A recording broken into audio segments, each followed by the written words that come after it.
എല്ലാവർക്കും എൻ്റെ കൃഷ്ണാമൃതം ചാനലിലേക്ക് സ്വാഗതം. ഇന്ന് ഞാൻ കാണിക്കാൻ പോകുന്നത് നമ്മൾ സാധാരണ വെട്ട് കേക്കൊക്കെ അല്ലേ ഉണ്ടാക്കുന്നത്. ഇത് ഒരു ലൂസാക്കി വെട്ടിയൊന്നും വേണ്ട, അല്ലാതെ നമുക്ക് ഒരു കേക്ക് ഉണ്ടാക്കാം.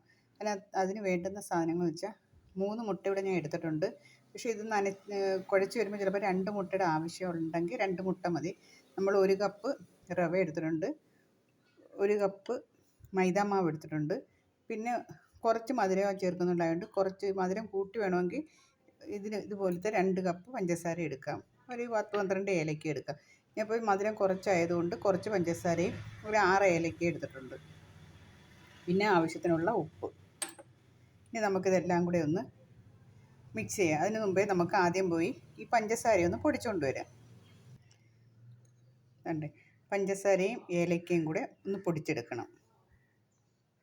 പഞ്ചസാരയും ഏലക്കയും ചേർത്ത് ഒന്നിച്ചത് പൊടിച്ചെടുത്തിട്ടുണ്ട്. അത് നമുക്കൊരു ബൗളിലോട്ടിടാം.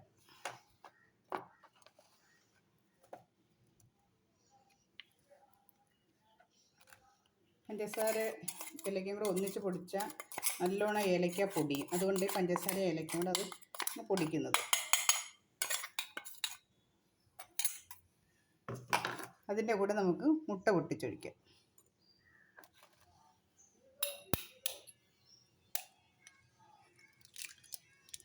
എല്ലാവരും ചെയ്ത് നോക്കണം കേട്ടോ. എളുപ്പം നമുക്ക് കേക്ക് ഉണ്ടാക്കാൻ പറ്റും.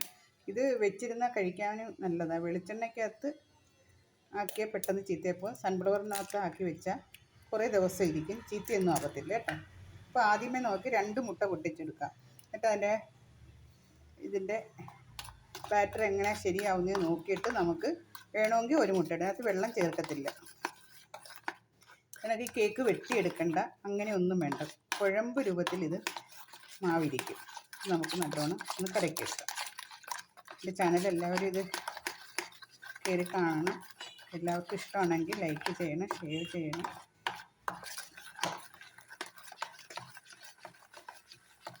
കണ്ടില്ലേ, ഇങ്ങനെ ഇത് കലക്കിയെടുക്കണം.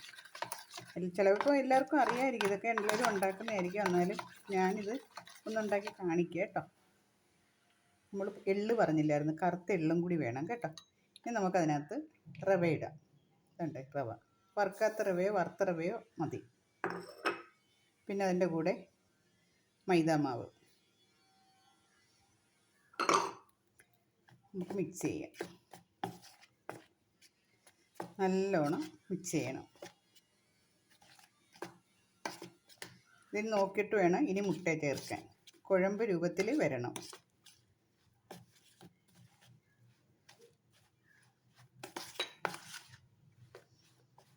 ഇതിന് കൈ വെച്ചാണ് നീ ഇത് ഇളക്കേണ്ടത്.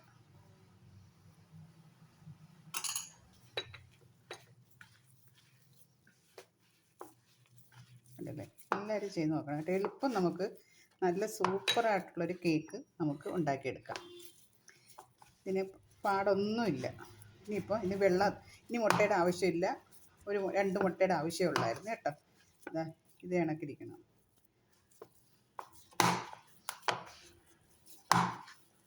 റെസ്റ്റ് ചെയ്യാനൊന്നും വേണ്ട കേട്ടോ, അപ്പോഴന്നെ ഇനി നമുക്ക് ഉപ്പ് ചേർക്കാം.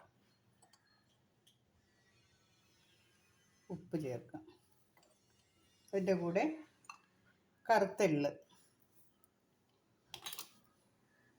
അതിൻ്റെ കൂടെ കുറച്ച് കറുത്ത എള്ളും കൂടെ ചേർത്തിട്ടുണ്ട്. കണ്ടോ, ഇത്രയേ ഉള്ളൂ. എന്ത് ഈസിയാണ് ഈ കേക്ക് ഉണ്ടാക്കണമെന്ന് അറിയാം. മുട്ട ഇനി വേണ്ട, 2 മുട്ടയുടെ ആവശ്യമേ ഉള്ളായിരുന്നു. ഇങ്ങനെ കുഴഞ്ഞിരിക്കണം. കണ്ടില്ലേ, ഇതെല്ലാവരും ഒന്ന് ചെയ്ത് നോക്കണം കേട്ടോ. നല്ല റവയും ഇത്തിരി മൈദാമാവിൻ്റെ ആവശ്യമേ ഉള്ളൂ. നമ്മുടെ വീട്ടിലുള്ള സാധനങ്ങൾ കൊണ്ട് തന്നെ ഇത് കരിപ്പൊട്ടിക്കകത്തോ ശർക്കരയ്ക്കകത്തോ ഒക്കെ ഉണ്ടാക്കാം, ഒരു കുഴപ്പമില്ല കേട്ടോ. അത് ഉരുക്കിയെടുത്ത് ഇതിനകത്ത് ചേർത്ത് മിക്സ് ചെയ്താൽ മാത്രം മതി. പരുവത്തിന് വെള്ളം ഒഴിക്കുക. ഒരു ശകലം അലിയാനേ ശർക്കരയൊക്കെ ആണെങ്കിൽ എടുക്കാൻ പറ്റത്തുള്ളൂ കേട്ടോ. അല്ലെങ്കിൽ പൊടിച്ച് മാത്രം ചേർക്കണം. മുട്ടയും കൂടെ ഇടുമ്പോൾ അലിഞ്ഞു പോകും, കുറേ വെള്ളം കൂടിപ്പോൾ. അതുകൊണ്ട് ഈ പഞ്ചസാരയ്ക്കകത്ത് മാത്രം ഉണ്ടാക്കുന്നത്. ഇനി നമുക്കിത് പൊരിച്ചെടുക്കാം. ഇത് നമ്മൾ എണ്ണയൊക്കെ തിളച്ചിട്ടുണ്ട്. ആ എണ്ണയ്ക്കകത്തൊരു ശകലം മഞ്ഞൾപ്പൊടി, നമ്മൾ ഇതിനകത്തൊരു ശകലം മഞ്ഞൾപ്പൊടി എണ്ണയ്ക്കകത്തിടണം. എന്നിട്ട് ചെറുതായിട്ട് കൈ നനച്ച് ഓരോ ഉരുളകളായിട്ട് ഇങ്ങനെ ഇടണം. കണ്ടില്ലേ? ഇതേ കണക്ക് എല്ലാം ഇങ്ങനെ ചെയ്താൽ മതി. എണ്ണയ്ക്കകത്ത് മഞ്ഞപ്പൊടി ഇട്ട കേൾക്കുന്ന എൻ്റെ ഫോണിന് ഇത്തിരി കംപ്ലൈൻറ്റ് ഉണ്ട്. അതാണ് ഞാൻ രണ്ടാമത് ഒന്നും കൂടി പറയുന്നത് കേട്ടോ. റിപ്പീറ്റ് ചെയ്യുന്നത് അതുകൊണ്ടാണ്. ഇങ്ങനെ ഉരുട്ടി അങ്ങ് ഇട്ടാൽ മാത്രം മതി. എളുപ്പമാണ് ഈ കേക്ക് ഉണ്ടാക്കാൻ. വെട്ടിയൊന്നും വേണ്ട. മുട്ട ഇതെല്ലാം കൂടെ മിക്സ് ചെയ്ത് റവയായതുകൊണ്ട് ഏറ്റവും നല്ല ടേസ്റ്റുമാണ്. എല്ലാവർക്കും ഇഷ്ടപ്പെടും. മധുരം കുറച്ചെടുത്താൽ മാത്രം മതി.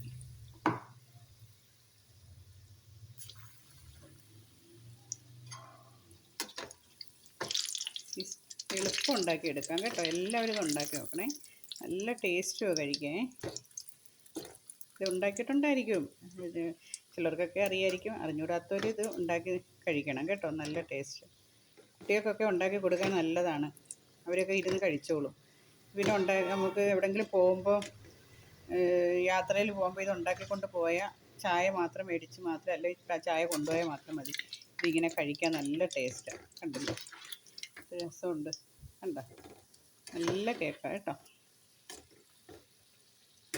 തീ കുറയ്ക്കണം. വലിയ തീയിലിട്ട് വയ്ക്കരുത്, എന്നാൽ തീ കൂടുകയും ചെയ്യരുത്. ഇടയ്ക്കുള്ളൊരു തീയിൽ വേണം ഇത് വറുക്കാൻ, അല്ലെങ്കിൽ പെട്ടെന്നങ്ങ് കരിഞ്ഞു പോകും വേവാതെ. ഇത് ഫസ്റ്റ് എടുക്കുമ്പോൾ ഇത്തിരി സോഫ്റ്റായിട്ടിരിക്കും. ഒരു ദിവസമൊക്കെ ഇരുന്ന് തണുക്കുമ്പോൾ ഇതിനകം നല്ല കട്ടിയായിട്ട് നമ്മൾ കേക്ക് കഴിക്കുന്ന കണക്ക്, വെട്ട് കേക്ക് കഴിക്കുന്ന കണക്ക് തന്നെ നല്ല ടേസ്റ്റാണ്. നമുക്കിത് കോരിയെടുക്കാം.